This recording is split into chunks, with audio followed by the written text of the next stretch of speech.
Fala pessoal, tudo na paz? Irmão Alex aqui para dar continuidade nos estudos bíblicos, que o Eterno possa estar nos abençoando grandemente. Se por acaso queira receber as mensagens, manda um oi para o 61 991 19 24 21, irmão Alex, beleza? Vamos lá então, nós estamos lendo um livro aqui, Cheios do Espírito, Augusto Nicodemos, e nós estamos vendo aqui a parte que fala que é a carta de Paulo aos Efésios, né? E o tópico aqui é o aspecto corporativo da atuação do Espírito Santo. Esse é o vídeo parte 3, beleza? Vamos lá então. É importante assimilar essa relação entre a doutrina da igreja e a doutrina do Espírito. Espírito Santo, né? Que aparece claramente na carta aos Efésios. O fato de Paulo ensinar a doutrina da plenitude do Espírito Santo dentro dessa estrutura em que fala da igreja do Eterno, em si só já é um corretivo muito importante para a nossa tendência ao individualismo. Alguns, quando pensam em plenitude do Espírito, imediatamente visualiza uma pessoa sozinha orando de joelho num quarto ou num determinado local isolado do mundo. Isolado, né? Chamando a Deus pela unção.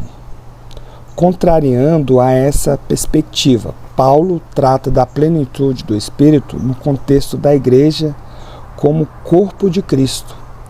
Devemos manter isso em perspectiva.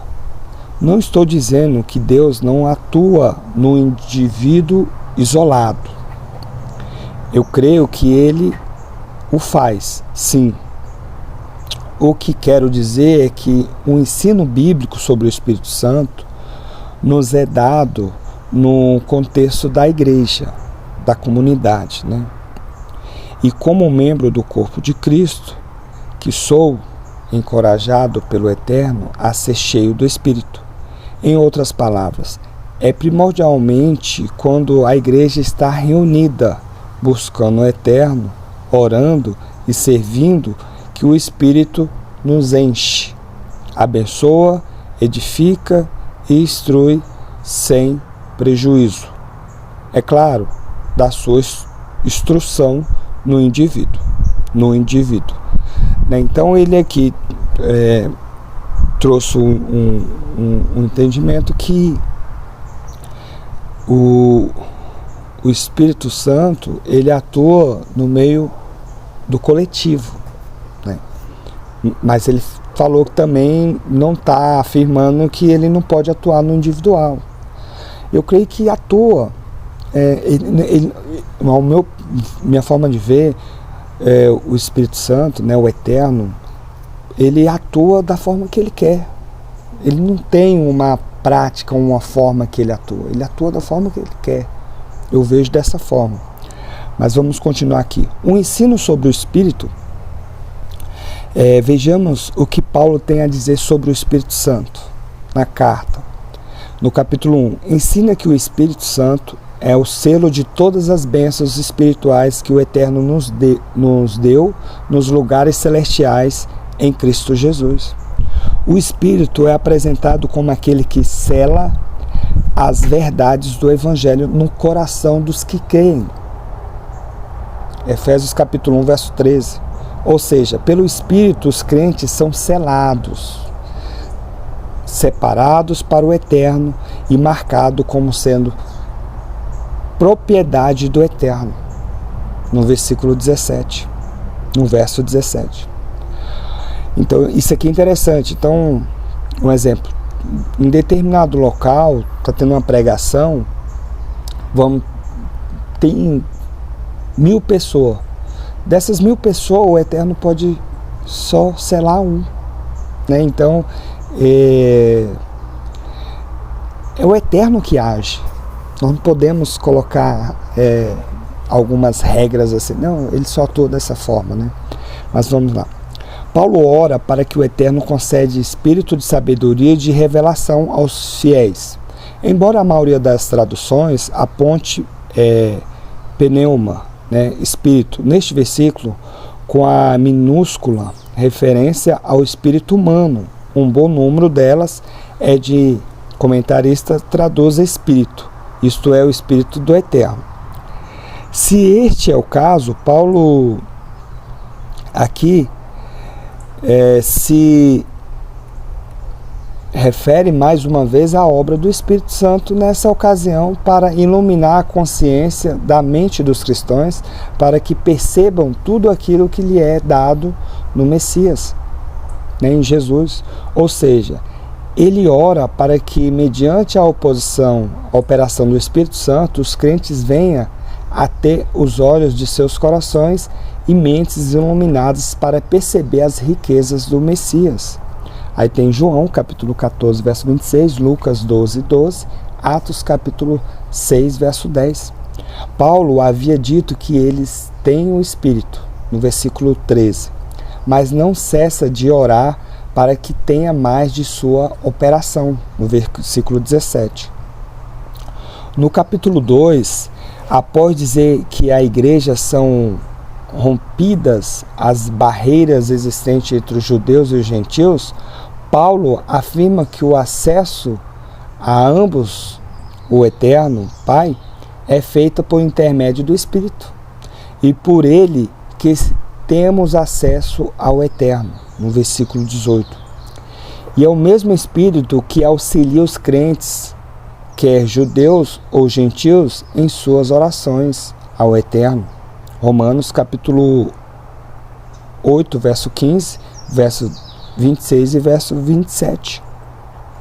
No versículo 22 desse capítulo, Paulo diz que, por sua vez, o Eterno vem habitar na igreja pelo seu Espírito. A igreja é o local de habitação do Eterno em Espírito. A Trindade, né, bendita pelo Espírito,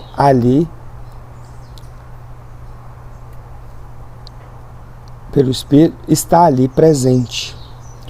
No capítulo 3, Paulo menciona que o Espírito, que é mistério do Evangelho, foi revelado aos apóstolos e profetas, mais especialmente o ministério da inclusão dos gentios no povo do Eterno, no verso 5 e verso 6.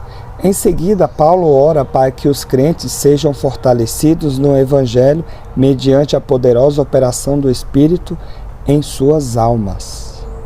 Então, você vê que Paulo ele traz ali algumas informações sobre